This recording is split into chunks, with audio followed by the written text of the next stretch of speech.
বিশ্বকাপের ট্রফি এবার তাদের হাতে ওঠেনি। ফাইনালের শেষ বাঁশির পর চোখে ছিল হতাশা, বুক ভরা কষ্ট। কিন্তু দেশে ফেরার পর আর্জেন্টিনার ফুটবলাররা বুঝলেন একটা হার তাদের ভালোবাসা কেড়ে নিতে পারেনি। যে শহর 4 বছর আগে বিশ্বজয়ের আনন্দে থমকে গিয়েছিল, সেই বুয়েনোস আইরেসই এবার অপেক্ষা করছিল পরাজিত বীরদের বরণের জন্য।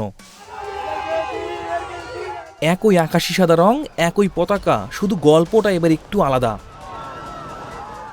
2022 সালে এ পথেই বিশ্বকাপ হাতে নেমেছিলেন মেসিরা। লাখো মানুষের ঢেউয়ে আটকে গিয়েছিল আর্জেন্টিনার বিজয় মিছিল। শেষ পর্যন্ত নিরাপত্তার কারণে হেলিকপ্টারে সরিয়ে নিতে হয়েছিল বিশ্ব চ্যাম্পিয়নদের। 4 বছর পর সেই একই রাস্তায় ফিরল আর্জেন্টিনা।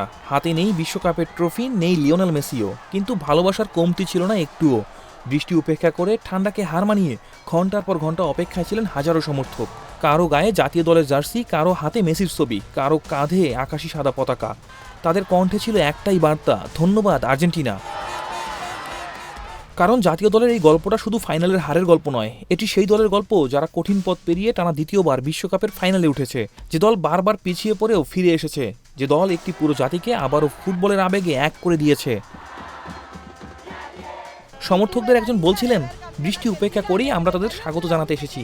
অনেক মানুষ কোনো বাস বা অন্য কোনো যানবাহন ছাড়াই এখানে এসে অপেক্ষা করেছে তাদের চ্যাম্পিয়নদের জন্য।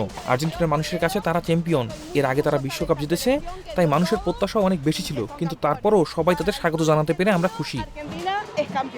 আরেকজন বলছিলেন, জাতীয় দল যেসব ম্যাচ খেলেছে প্রতিটি ম্যাচ নিয়ে আমরা খুব উচ্ছ্বসিত ছিলাম, তাই বৃষ্টি হলেও আমরা এখানে এসেছি তাদের উদযাপন করতে, কারণ তারা হারেনি। আমার মনে হয় তারা জিতেছে। ফাইনালের পর বুয়েনোস আইরেসে নেমেছিল একরাশ নীরবতা, কিন্তু সেই নীরবতা বেশিক্ষণ স্থায়ী হয়নি, কারণ আর্জেন্টাইনরা জানে সব গল্পের শেষ অধ্যায়ে ট্রফি থাকে না।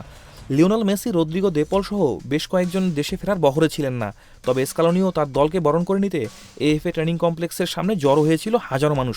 ছিল লাল গালিচা, ছিল সামরিক ব্যান্ড, ছিল সমর্থকদের উচ্ছ্বাস।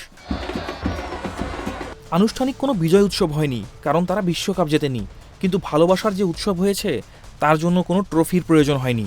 বাসের ছাদে হয়তো কোনো বিশ্বকাপ ছিল না, কিন্তু রাস্তার পাশে দাঁড়িয়ে থাকা মানুষগুলো জানিয়ে দিলেন তাদের কাছে এই দল পরাজিত নয়, তাদের কাছে এই দল এখনও চ্যাম্পিয়ন।